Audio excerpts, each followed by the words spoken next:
नमस्कार दोस्तों, मैं हूं आस्था। आप सभी का स्वागत है हमारे चैनल ज्ञान कैप्सूल आस्था में। दोस्तों, मैंने महाराणा प्रताप के विषय में कई रचनाएं, काव्य और लेख पढ़े। मैंने एक बात पर गौर किया कि कई इतिहासकार और रचनाकारों ने महाराणा प्रताप को असहाय और निर्धन दिखाने की कोशिश की है।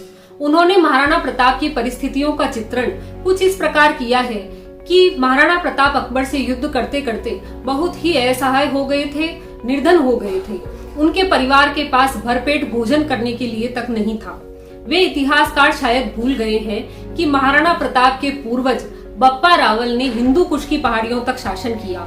महाराणा कुंभा, जिन्होंने रणथंभौर, कोटा, बूंदी जैसी बड़ी रियासतों को अपने कब्जे में ले रखा था। महाराणा सांगा, जिन्होंने मालवा और गुजरात तक शासन किया। और इन सभी शासकों ने अकूत संपदा का संग्रह किया, जिसे लूटने के लिए अकबर की सेना ने 6 माह तक चित्तौड़ के किले पर घेरा डालकर रखा, लेकिन उनके हाथ में कुछ भी नहीं आया, क्योंकि वह सारी संपदा महाराणा उदय सिंह अपने साथ सुरक्षित लेकर वहां से निकल गए और उन्होंने फिर उदयपुर को अपनी राजधानी बनाया। अकबर जब चित्तौड़ के किले में पहुंचा तो उसे भारी निराशा हुई। पर पहुंचो गढ़ माए ने देखी अद्भुत बात, रीता गडरा भीतड़ा बुझती जोहर आग। अर्थात अकबर जब चित्तौड़ के किले में पहुंचा तो उसने देखा कि किला खाली है और जोहर की अग्नि बुझ रही है। उसे देखकर वह बहुत हताश हुआ। महाराणा प्रताप उदय सिंह के बाद महाराणा बने और उन्होंने वह सारा खजाना एक सुरक्षित गुप्त स्थान पर ले जाकर छुपा दिया। महाराणा के चतुर मंत्री भामाशाह आवश्यकता अनुसार उसमें से धन निकालकर महाराणा प्रताप को देते और महाराणा प्रताप ने बहुत ही कुशलता और मितव्ययता के साथ अपना जीवन यापन किया। महाराणा प्रताप के बाद महाराणा बनने वाले अमर सिंह ने 18 वर्ष तक मुगलों के साथ संघर्ष किया। महाराणा कर्ण सिंह, जगत सिंह, राज सिंह, जो महाराणा अमर सिंह के बाद महाराणा बने, उन्होंने मेवाड़ का विकास कार्य करवाया।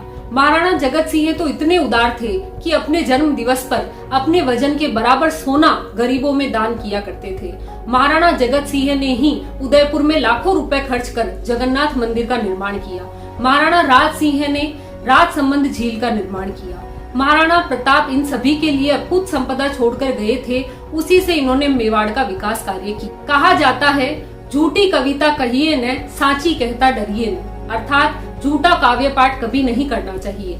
ऐसा काव्य पाठ जिसे करने से किसी व्यक्ति के चरित्र का हनन हो, उसे नहीं करना चाहिए। लेकिन महाराणा प्रताप के बारे में ऐसी एक कविता बहुत ही लोकप्रिय है और लोगों को बहुत पसंद भी है। कविता का शीर्षक है अरे घासरी रोटी। इस कविता में ऐसा दिखाया गया है कि महाराणा प्रताप बहुत ही बेबस और कमजोर हो गए थे जब उन्होंने अपने पुत्र अमर सिंह को रोटी के लिए बिलखता हुआ देखा। एक तथ्य पर मैं यहाँ प्रकाश डालना चाहूंगी कि अमर सिंह की उम्र हल्दी घाटी के युद्ध में 17 वर्ष की थी। दिवेर का युद्ध जब महाराणा प्रताप और अकबर के बीच में हुआ तो उसका नेतृत्व कुंवर अमर सिंह ने किया था। अमर सिंह ने अकबर के काका सुल्तान खां, जो कि दिवेर की चौकी का मुख्तार था, उस पर भाले का इतना भीषण प्रहार किया कि सुल्तान खां का कवच और छाती को और घोड़े को चीरता हुआ वह भाला जमीन में घुस गया। कई व्यक्तियों द्वारा उस भाले को निकालने की कोशिश हुई, लेकिन वह किसी से नहीं निकला। उसके बाद अमर सिंह ने स्वयं आकर उस भाले को निकाला। ऐसा अमर सिंह जो वीर योद्धा था, वह भला एक रोटी के लिए कैसे रो सकता है। महाराणा प्रताप के परिवार के पास खाद्यान्न की कमी कैसे हो सकती है। महाराणा प्रताप का मेवाड़ के एक बड़े भूभाग पर नियंत्रण था। उत्तर में कुंभलगढ़ से लेकर दक्षिण में ऋषभदेव तक, पूर्व में देबारी से लेकर पश्चिम में सिरोही तक का भूभाग महाराणा प्रताप के नियंत्रण में था। यह एक संपन्न वन्य क्षेत्र था जिसके अंदर फलों से लदे हुए पेड़ थे, समतल भूमि पर लहराते हुए खेत थे, अकूत पशुधन था। ऐसे में महाराणा प्रताप के परिवार के पास खाद्यान्न की कमी कैसे हो सकती है। महाराणा प्रताप के सैनिक जो आदिवासी थे, कुशल योद्धा थे, अकबर के शिविरों को उखाड़ फेंकते थे। महाराणा प्रताप के मन में अकबर से संधि करने का विचार कभी नहीं आया, क्योंकि अकबर ने महाराणा प्रताप से संधि करने के लिए 6 बार अलग अलग व्यक्तियों को भेजा, लेकिन महाराणा प्रताप अकबर से संधि करने को राजी नहीं हुए। महाराणा प्रताप कितने स्वाभिमानी थे, इस बात का अंदाजा एक छोटी सी घटना से लगाया जा सकता है कि एक बार महाराणा प्रताप ने एक कवि को खुश होकर एक पगड़ी भेंट की। कवि का नाम था पानीप्राव। पानीप्राव जब अकबर के दरबार में पहुंचा तो उसने वह पगड़ी अपने हाथ में उतारी और दूसरे हाथ से अकबर को सलाम किया। अकबर ने इस गुस्ताखी का कारण पूछा तो पानीप्राव ने कहा कि हुजूर यह पगड़ी मुझे महाराणा प्रताप ने भेंट दी है। महाराणा प्रताप स्वयं आपके सामने कभी नहीं झुकते, तो मैं महाराणा प्रताप की दी हुई पगड़ी को आपके दरबार में कैसे झुकने दे सकता हूँ। और इतना कहकर उसने वहाँ बैठे सभी राजाओं को सुनाकर दो दोहे कहे।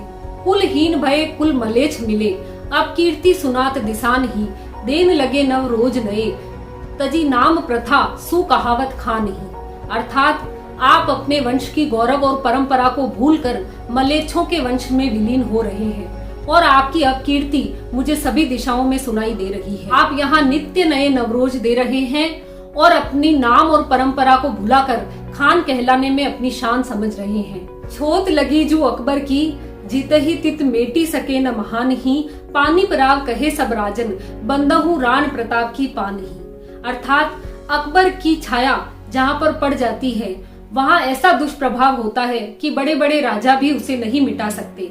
इसीलिए पाणिपराव सभी राजाओं से कहता है कि राणा प्रताप के पद चिन्हों की वंदना उन्हें करनी चाहिए, अर्थात उनका अनुकरण करना चाहिए।